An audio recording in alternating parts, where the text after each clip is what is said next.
decided that we design the solution that suits us. And that solution is that everything we do, since they make our country and our land very uncomfortable for us, we will bring our freedom from diaspora.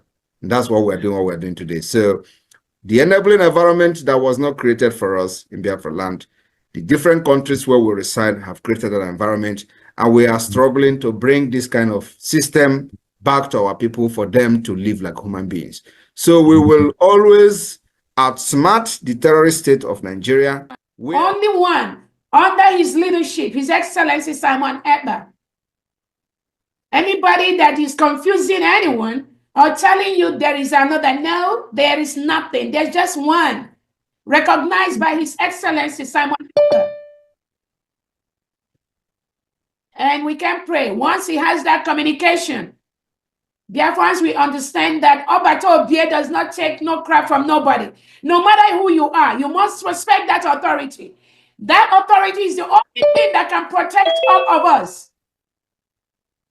But we thank God, somebody said this is a transition period. If these things does not happen, Biafrans will not know who is following our prime minister, who wants him to fail, who wants him to be out. So this moment is ordained to happen so that Biafrans will know who is who in this restoration process. Welcome, fellow Biafrans, lovers of freedom across the world. I welcome you to this amazing program. Thank you so much for joining us once again on this platform. I appreciate you wherever you are connecting from.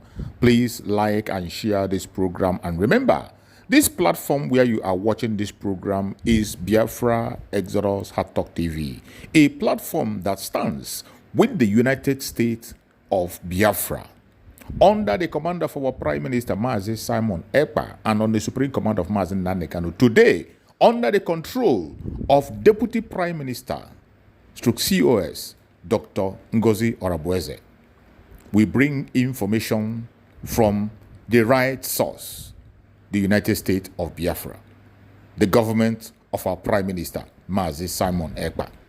Wherever you are watching this program from, I urge you in the name of Chukwu Okike Abiama to like and share. Information is power. Remember, our Prime Minister encouraged us to engage in radical evangelism. Our Supreme Mazi Nnamdi Kanu told us to carry everybody along. In doing that, you must help us to share this video. Like and share to family and friends and to every platform where you belong. This information is important. And when you rise up to fight against them, they become headers. When they attack you, they're headsmen. When you retaliate, they become headers. We don't want them in our land. The death of Buhari and the relentless drive of the Janjaweed to conquer everybody else will make Nigeria a worse place than Somalia. And it's written. None of you can stop it. It doesn't matter how much you dialogue. It doesn't matter what you do. God have marked out Nigeria for destruction for what they did to his children. And all of you witness it. So that at the end of this very process, when Biafra comes, you give praise to God and to God alone and not to man. That's why we are here. To let you understand that the coming of Biafra is God's design, not that of man. Not mine, not anybody else's. But that the time has come. We must stand very tall, very strong, and very resolute. I'm sure all of you have heard what Dino Malaya said. You have heard about that the president is in transition or transmission. It is in transition. Because his body is in Saudi Arabia. He's not buried in Daura, not yet. His body is there. And that's why Aisha is upset with them. Aisha packed her things and went to UAE to live there. Because she told them, bring back the body of my husband, give him a befitting burial. They said no. They want to use the name of Buhari to conquer the rest of Nigeria. That's what they have done. But they have failed. And failed very, very woefully at that. And that is why this very truth must continue to be preached. If you have not seen it, go to my page. I think it is there. What did Malaya say? But I want to play what a particular man said. And then I want to showcase the foolishness of your average Nigerian. The foolishness of Bishop Coker. I want to let the world understand how foolish a Nigerian is. Not from me. But I want all of everybody to listen to this. Very, very carefully, please. and tell me if Nigerians are not stupid. Listen.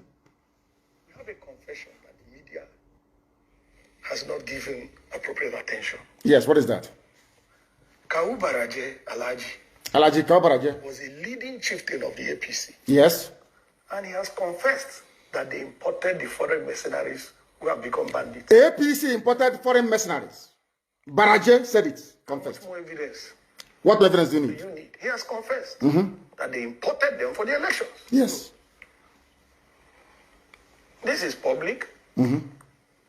Why is the media not following up?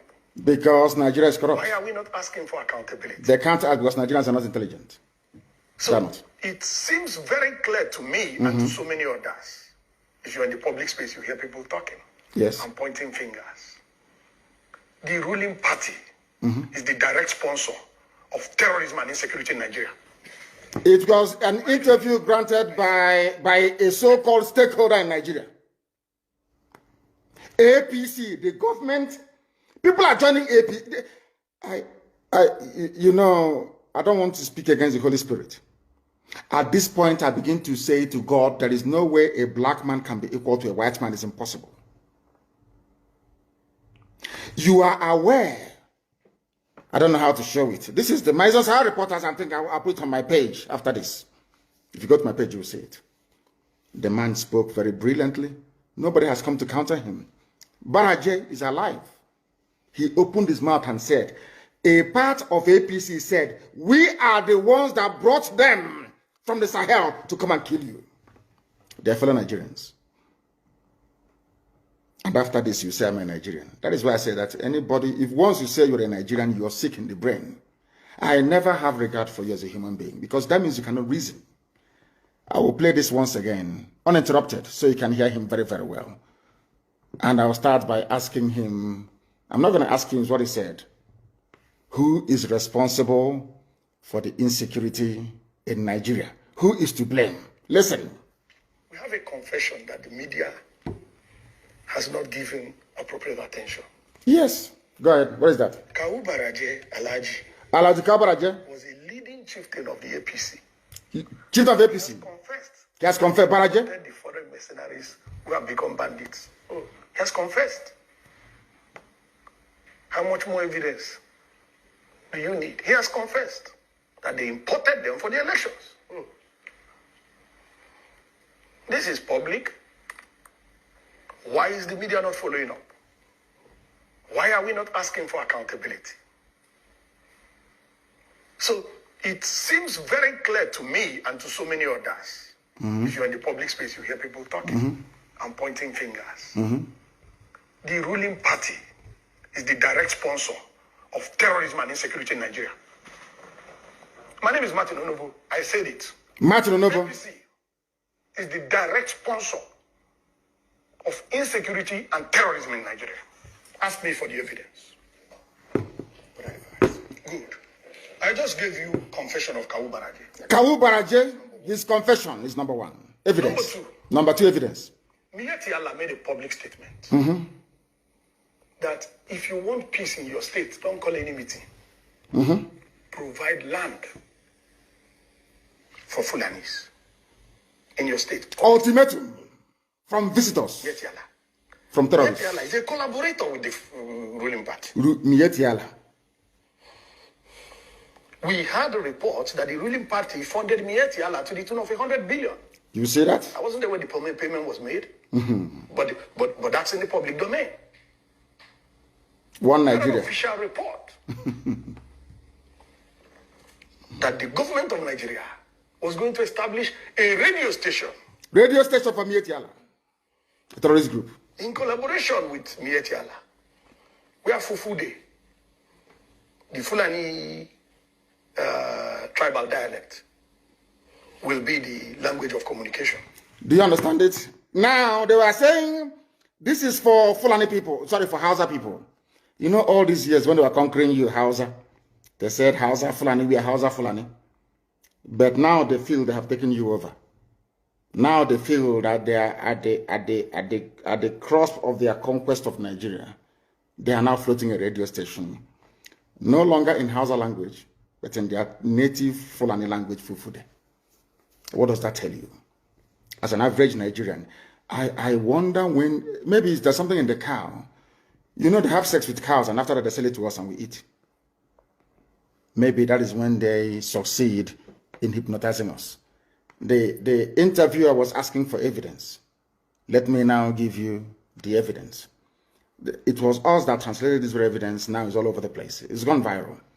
Now let us hear from the mouth of the Fulani terrorist that the APC brought into Nigeria. Let us hear from them. Idan ba gwamnati ta daure man wanda yake cikin daji ya ta'addanci ba Allah ubangiji ya tsine ma Allah dauki rayuwa ta a wurin. Listen Hausa. Allah ce saniya aka san shi da ita sai noma. Saniya ba ta haifa bindiga AK-47. AK-47. Bahilla ce bai da makera da zai kera bindiga AK-47. AK-47. Gwamnati ke turowa har muka samu. Mu kuma wallahi dalilin da ya sa billahi lazi shekara na 7 ina makarantar allo. Amma lokacin da na dawo na tsinci kaina a cikin wannan abun, wallahi ina mamaki kullum ina tunanin rayuwata. If I'm lying. Saboda mahaifana akalla a kasar dan banga da su. What did this man say? I will translate for you. It's on my Twitter page. I don't know if it's on my Facebook page. That is why, because of these things, that is why Facebook is busy blocking, banning, suspending people. What did this man say? I'll take off my glasses to read. This man said, I swear to the Almighty Allah, that is the government, the same APC government that our brother was talking about earlier, that gave us arms. I am saying this for people that believe in one Nigeria. That is why I'm... Who are they? Who created this Nigeria? Who created these people that cannot reason very well? Let me read what this man said. I swear to the Almighty Allah, that is the government, that is APC government, so-called Buhari government, that is giving arms to us. Fulani don't know what gun is. We are only headsmen. Cows don't give birth to guns. I swear to Allah, we are on our own, and the government gave us AK-47. I am not afraid to say the truth. Bishop Coker, are you listening? All of you idiots that believe in one Nigeria, are you listening? You morons, monkeys. All of you who are being deceived by this multicultural, multi-ethnic garbage, can you listen? The government that you are hoping to save you are the ones giving arms to those who have come to kill you. And you get up tomorrow morning and you say, believe in one Nigeria. That was why when Ozo 1 was under attack, that was why when these people, they gave guns to attack Nimbo, Ifani Ugwani called, the Enugu State governor called Buhari many times. Buhari ignored his calls. Ugwani called the commander of the 2 division. No one took his call. He called the commissioner of police for Enugu. No one took his call. But anytime IPOB is having meeting, you come and start shooting people. But when the same people were under attack by those that they are sponsoring, they were nowhere to be found. Is that a type of country? Is that the type of country you wish to belong to? Let's be honest about everything. If this insecurity were being caused by a group of disgruntled Fulani businessmen, you can understand. If this insecurity were being caused by a group of, say, very retarded Fulani politicians, of which there are many of them, I can understand. But insecurity is being caused by the government itself, the APC government. Our brother said it here, and you think he's lying. The people that they get... Do you know where they said that? In front of Sheikh Gumi, Abubakar Gumi. He went to the forest to go and meet the bandits, and the bandits told him it was the government that gave us the guns. We don't know what guns are until they gave it to us. That's why I asked you, if they're coming all the way from Mali and from Niger, how did they cross the border with guns? If you claim that those that are raising us are from Niger Republic, so you don't have customs and immigration in the north anymore? Or because you see yourselves as one people, so there is no border patrol, no border policing, nothing. But you have closed the border now for nearly a year and a half. So my border is closed. and you're from the south and you're shouting one Nigeria, do you see the depth of your foolishness? Can you see it? When I say it, it's not out of hatred. People say, oh, I don't like his style of agitation because I tell you the truth. A governor said, the governor of Bauchi State, we are bringing in Fulanis. We are coming to settle Fulani in Nigeria. He said it, he wasn't hiding. We are coming to settle Fulani in your land, in your villages. Do you know why that is possible? Because you believe in one Nigeria. If you are on your own, nobody can try it. It's called an act of war or invasion. But Fulani is carrying out an act of war and invasion into your territory because you are under one Nigeria. So in other words, they are using, Nigeria is providing them a cover to carry out a conquest of an entire, should I say, ethnic nationalities across the zoo. Is it clear to you now? Do you now understand what we are saying? Bishop Coker is afraid. He's from Sokoto, he's a minority. So he thinks that when Nigeria breaks up, Fulani will swallow them alive. But I want to tell them that we are all students of history. There is a group of, or there were a group of people called the Huguenots from France during the height of Reformation. They were being persecuted.